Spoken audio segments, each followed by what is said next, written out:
Non se nace muller, chégase a selo. J'avoue, j'en ai bavé pas vous, mon amour.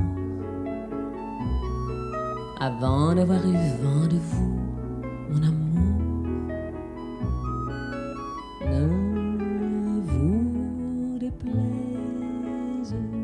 Ola, moi boas, sexan benvidos a este programa onde imos escoitar de maneira histórica, por primeira vez na historia da televisión, unha conversa entre Jean-Paul Sartre, filósofo, escritor, crítico literario e figura destacadísima do existencialismo, do marxismo e vital, por suposto, na filosofía francesa do século XX. E tamén parella da outra participante da conversa, Simone de Beauvoir, unha figura moi importante tamén na filosofía francesa do século XX, como dicíamos, filósofa, escritora, que marca o seu traballo no existencialismo e que ademais foi gañadora do Premio Goncourt en 1954 e que este mesmo ano, en 1975, gañou o Jerusalem Prize.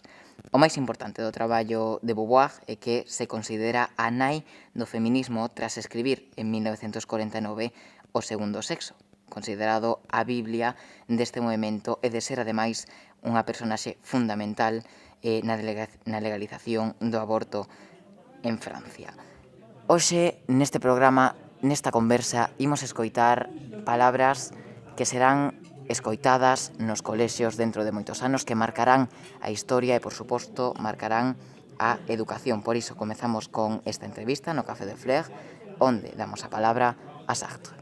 Se tivésemos que facer un resumo da túa obra O segundo sexo, eu penso que todo podería definirse a túa frase célebre: muller non se nace, chegas a selo. Sí, esa é a fórmula que resume a totalidade das miñas teses. O que significa é moi simple. Quere dicir que ser muller non é un feito natural, é o resultado dunha historia.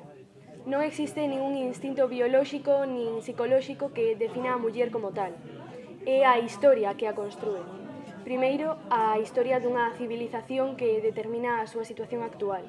E, por outra banda, para cada muller particular é a historia da súa vida, da súa infancia, a que a determina como muller, a que crea nela algo que non é dado dende o nacemento, o eterno feminino ou feminidade. E vostede non considera que as diferencias biolóxicas e fisiolóxicas, as cales son evidentes, non xogan un papel fundamental no comportamento final do individuo? Sí, certamente poden xogar un papel, pero a importancia que se lles dá vendo o contexto social no que se sitúan. É moi importante que unha muller poida estar embarazada ou ter fillos, cousa que o home non pode. Constitúe unha gran diferenza entre os dous, pero non é esta a que fundamenta as diferenzas de estatus, a explotación, a opresión a que está sometida a muller. É, en certa medida, un pretexto a partir do cal se construe a condición femenina, pero non é o que a determina. E mentres que escribía as súas memorias, refírese que mentres que escribía O segundo sexo, deuse conta con 40 anos da mala situación da muller. E como é posible que, ata que chegase a idade de 40 anos, non fose quen de albiscar esa situación das mulleres? Pois porque vivín a miña propia condición, a de intelectual que tiña a sorte de exercer unha profesión onde non había competición cos homes, xa que o ensino está aberto a ambos. Tivera compañeiros na Sorbona ou noutros lugares que no plano intelectual dominaban perfectamente a idea de igualdade. Eu non sentira iso. Como tampouco nunca quixen casarme nin ter fillos, non tive unha vida doméstica que é o máis opresor para as mulleres. Escapara da servidume que implica a condición femenina. E máis tarde, cando empecé a reflexionar e empecé a mirar ao meu arredor, vin a verdade e descubrina en gran parte ao escribir O segundo sexo. E non será tamén unha razón puramente económica? A todo agora, o mellor que lle podía pasar a unha muller era ser guapa e bela e conseguir unha boa situación financiera mediante o matrimonio. Sí, por suposto, é unha condición económica. Nas profesións superiores, os homes esforzáronse por persuadir as mulleres de que non debían sufrir económicamente, de que tiñan que apoiarse nun marido e ocuparse do traballo doméstico. Unha das claves da condición imposta da muller é este traballo que lles extorsiona. Un traballo non asalariado, un traballo non pago que lle permite soamente ser mantida máis ou menos miserablemente polo seu marido. O valor achegado por este traballo non é recoñecido. Non me acordo moi ben das cifras, pero no ano 1955 fixemos unha estadística que mostraba que por cada 45.000 traballos remunerados en Francia, nun ano había preto de 46.000 traballos domésticos non retribuídos. Se as mulleres fixesen unha revolución no ámbito do traballo doméstico, se o rexeitasen, se obrigasen a home para facelo con elas, se deixase de ser un traballo clandestino ao que están, por así dicilo, condenadas, xa que pasarse toda a súa vida nun traballo nada productivo é unha condena, se fixésemos todo isto, a sociedade transformaríase. Entón, se non entendo mal, no caso de que houvese unha revolución, a situación da muller cambiaría automáticamente, non? Sí, teño que dicir que no ano 1949, cando escribín este libro, dubidaba pouco diso. Cría que había que militar pola revolución. Eu son completamente de esquerdas e busco o derrocamento do sistema e a caída do capitalismo. Pensaba que só facía falta iso para que a situación da muller fose igual que a do home.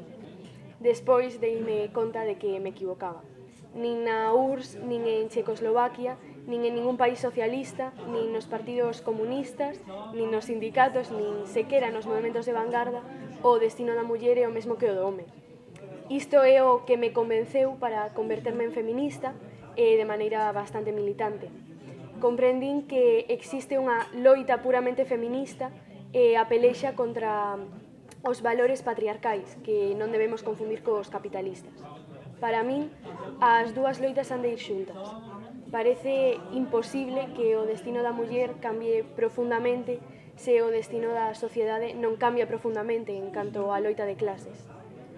Pero tamén parece ilusorio pensar que a loita de clases serva por completo. Ten que existir unha loita especificamente para a muller. Tras esta entrevista histórica, como dicíamos, estas palabras dos que estamos seguros que marcarán o futuro, comezamos unha roda de prensa con eses xornalistas que levan xa un rato esperando para facer estas cuestións. Comenzamos con Javier Mida, del País Adiante. Nalgúns dos seus recordos vostede evocou a reacción dos machos de esquerda, violentamente antifeministas. Vostede, que viviu na esquerda durante toda a vida e que coñece ben as familias ideolóxicas desta, como explica que a esquerda non sexa máis feminista que o resto da poboación? Pois porque a esquerda tamén está dominada polos homes e estes non teñen xamais ningún interese en pisar os seus privilexos. Os privilexiados sempre queren manter os seus privilexos, é algo natural. E os homes son uns privilexiados tanto no Partido Comunista como no Partido Socialista como en calquera outro partido. E, por tanto, actúan como tales e non como persoas de esquerdas. Turno de palabra para Laura Omil, do Diario de Pontevedra. Sí, grazas, Alfredo. Eu quería preguntarlle se vostede non atopa nesas conversacións que ten a homes que sí que son accesibles, que sí que son capaces de asimilar esa desigualdade de xénero da que falábamos, non? Como fixeron, por exemplo, coa descolonización, non? Sí, asimílano en parte, pero é moi raro que un home poida comprender realmente o vivido, a experiencia do vivido dunha muller, porque precisamente non o viviron. Tomo como exemplo pequenas cousas. A rúa pertence a todo o mundo, pero en realidade unha muller nova, guapa ou fea, iso non importa, pode moi dificilmente, pasadas as 8 ou as 9 da tarde, pasearse soa deambulando pola rúa. Mesmo durante o día, causalle un problema, porque a seguirán, interpelarana de tal maneira que a miúdo preferirá volver a casa. Pois ben, cando se lle conta isto aos homes, sorrín sen sorprenderse. Eu nunca fixen iso, nunca seguín a unha muller, non son un boitre, non todos os homes son boitres. En fin, non se dan conta para nada da coacción que pode ser para unha muller o sentirse todo o tempo máis ou menos en perigo. E representando a La Voz de Galicia, pregunta agora Sofía Fernández, adiante. Segundo vostede, para as mulleres o esencial é ter esa independencia que dá o traballo e o feito de gañarse a vida, non? Sí. Para min o esencial, sexan as que sexan as dificultades, é ter independencia económica. Sei que se lles fai pagar moi caro debido a que se lles impón ao mesmo tempo o cuidado da intimidade. Pero é a primeira condición para ter tamén unha independencia interior, moral e mental, porque sen esta están obrigadas a ter as ideas dos seus maridos, a someterse aos caprichos e desexos dos seus maridos, etc. Están obrigadas a permanecer coas súas parellas, mesmo cando xa non sente nada por eles, e o cal é unha situación que non é máis digna de loxo que a propia prostitución. Unha muller que queda co seu marido únicamente polo diñeiro, porque ela non ten os medios para buscarse a vida por ela mesma, é unha muller que abdicou do seu valor e a súa dignidade como ser humano. E dende Radio Nacional de España pregunta Carolina Senra. Boas tardes. Hai unha palabra que se escoita a miúdo no vocabulario do feminismo que non se explicou aínda ben, o sexismo. Pode explicarnos que significa? Pois é unha palabra que forxamos por analoxía co racismo. O racismo é a doutrina que xustifica que se produzan discriminacións entre os seres humanos polas súas razas. Pois o sexismo é a actitude que pretende establecer discriminacións entre os seres humanos polos seus sexos. Empezamos a falar de sexismo para os insultos que os homes profiren contra as mulleres. Existe unha lei que creo que data do ano 1945 que proíbe chamar a un home porco xudeu ou porco mouro e se insultamos a un árabe ou a un xudeu desta maneira podemos ir ante os tribunais. Pero se lle di a unha muller puta como todas as mulleres ou histérica como todas as mulleres, non hai recursos. Moitas grazas. Belén Sánchez, de La Opinión. Pero esa conciencia está limitada ás mulleres de esquerda, é dicir, ás mulleres que son partidarias da reestructuración da sociedade. Bueno, claro, xa que as outras son conservadoras, o que significa que queren conservar o que foi ou o que é. Mulleres de dereita non queren revolución. Elas son nais, son esposas, son devotas dos seus homes e cando son axitadoras o que elas queren é un pedazo maior do sopapo. Elas queren soldos máis altos, elixir mulleres nos parlamentos ou ver unha muller ser presidenta. Fundamentalmente, creen na desigualdade, coa diferencia de que queren estar na cima e non debaixo.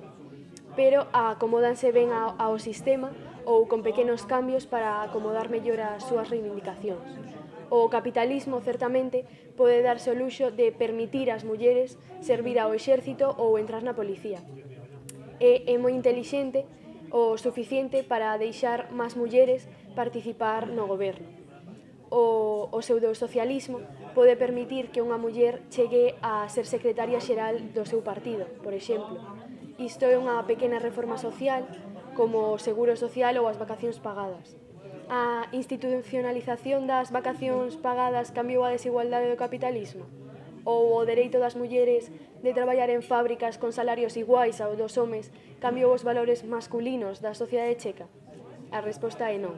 Pero cambiar todo o sistema de valor de calquera sociedade ou destruir o concepto de maternidade, iso é revolucionario. Unha feminista, autodenominada ou non de esquerda, é de esquerda por definición. Ela está a loitar por unha igualdade plena, polo dereito de ser importante ou tan relevante como calquera home. E por iso, incorporada na súa revolta pola igualdade de xéneros, está a reivindicación pola igualdade de clases. Turno de palabra agora para Navia Castro, de Televisión Española. Vostede escribiu que tivo unha boa vida e que non se arrepinte de nada. Sabía vostede que moitas parellas toman a súa relación con Sartre como modelo, especialmente no sentido en que non teñen ciúme un do outro e que tiveron unha relación aberta e que durou máis de 40 anos? É ridículo que nos usen de modelo. As persoas teñen que atopar o seu propio estilo e a súa propia estrutura. Sartre e máis eu tivemos moita sorte, pero a nosa educación tamén fora moi singular e excepcional.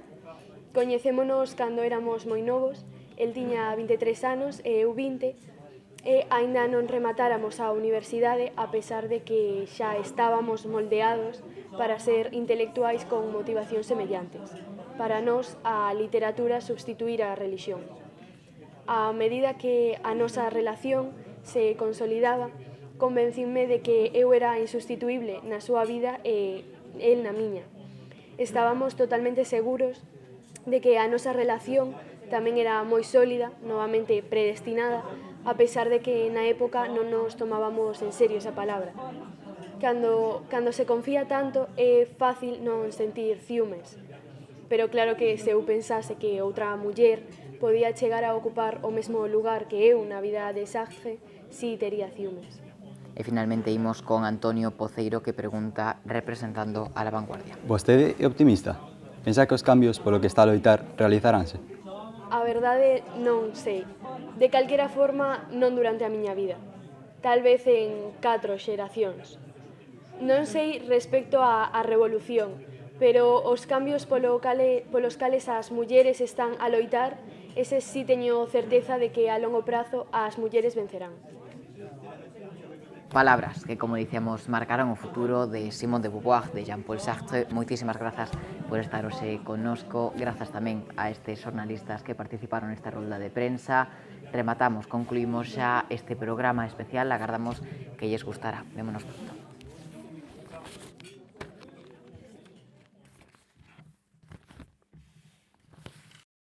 Ningún destino xa trazado conduce a un outro lugar.